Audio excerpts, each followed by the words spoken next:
Hi everyone, this is Ava from Soul GPS. Welcome to my channel. In this video, I wanted to talk to you about the idea of taking a revenge on the narcissist. I have been receiving some questions and comments, especially after posting my Valentine's Day video about hoovering and also around the holidays. It's a theme that's been sort of recurring, so I thought it'd probably be a good idea to make a video about this. So what do I mean exactly about revenge? So some of you had said, why not let my narcissist hoover me? And then what I'm going to do is, get back at them by ignoring them or ghosting them or somehow, sucking them in and then turning it around or exposing them or doing something, some variety of a revenge. So here's some thoughts that I have about this. I want to give you 3 points here why I think you may want to reconsider before getting involved in putting together a strategy for this. So point number 1, by opening up your boundary to let them back in, let's say that you have been following the no contact rule for a bit, or gray rock, or whatever boundary works for you at the time. Let's say that you decide that you're going to unblock them, welcome them in, or what have you, and they come back into your life. You begin to talk to them, engage with them in some way. You're sending a message when you do that to the narcissist, which is that they're still on your mind, that you're still thinking about them, which acts as providing more supply to them. So their ego inflates.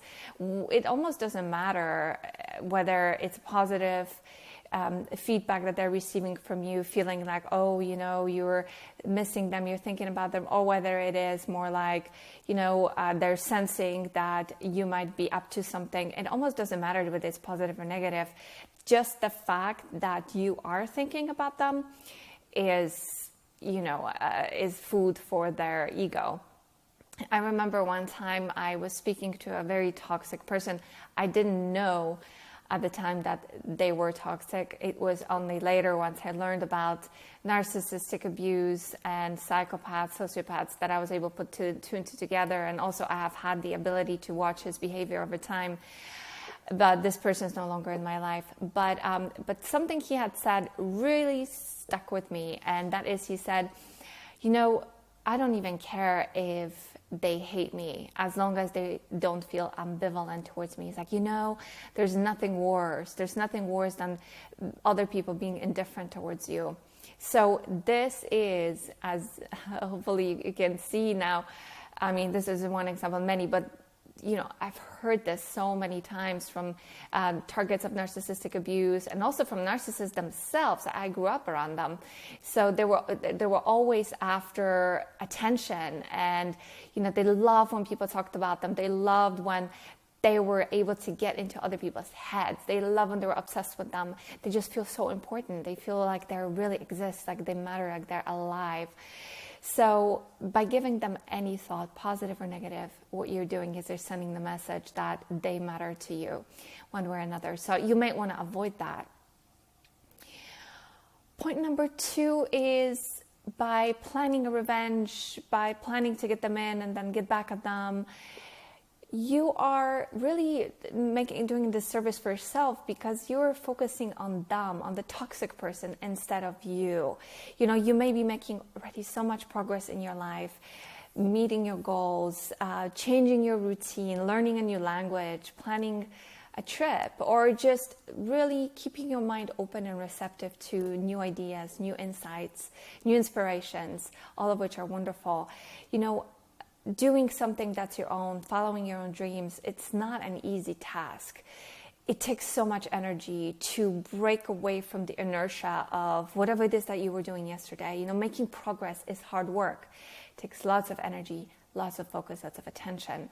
So by taking that precious currency of your attention, time, energy, and so forth, and putting them on them, even though it may be somewhat habitual. If you have within yourself codependent tendency, it almost feels to us like it's easier to think about somebody else and do things for other people than it is for ourselves. And that is precisely the Titanic that needs to be turned. Like our attention not going this way, we need to do a U-turn and give it back to yourself. So what I'm trying to say here is that it takes a lot of energy to make progress in life. So any ounce of it you can take back and put on yourself is going to serve you in a long run, because it's an investment you're making towards yourself, as opposed to giving that precious currency to them. So I would really reconsider, and instead of, thinking about what it is that you can do to get back at them. I know it may feel like it's the right thing to do because you feel like it might give you a sense of completion, but it will not. All it will do is prolong the inevitable. Now that they're back in your life, they're gonna now, start perhaps scheming on you, or once they realize that this was all a setup, they're going to get even more vengeful and negative, and then you won't be able to chase away the flies that will start collecting around you. So, instead, pick up an inspiring book, do something you've always wanted to do, sign up for a fitness challenge. Your time will be so much more well spent, because what will happen is long-term, the investment the return on the investment that you will get is going to serve your life purpose, whatever it is that you are doing, or whichever direction you're moving in. You might not even know what direction you're moving, but investing in your health and well-being, investing your time in getting to know yourself better, investing your time and energy into your fitness, or learning something new, exposing your mind into something positive, so much better than dwelling on the narcissist and trying to get back at them. And that brings me to point number 3, and that is karma points, right? It's karma. Now, what is karma? Like moving beyond this esoteric, airy-fairy idea of, the karmic wheel and things, whatever you put out comes back at you, and, the idea of some cosmic checkbook that always needs to be balanced. Yes, there is definitely something to it, but there's a much easier way to wrap your head around this idea, this concept, and that is simply cause and effect. Everything has a consequence. Everything you do today is going to somehow create a consequential effect tomorrow in the next moment. I'm making a consequence right now by recording this video, and whoever is watching, it's having an effect on you, and the effect I'm having is that hopefully I'm helping you. So I'm going to feel that. Versus if I was doing something destructive, and I was, spreading rumors about someone or doing this, that stuff is going to have a consequence. Sooner or later, people are going to find out, and things will begin to, take a whole different turn. So you don't know who you're affecting by. You think you're taking revenge on this one person, but there are other people that might be involved in the vicinity.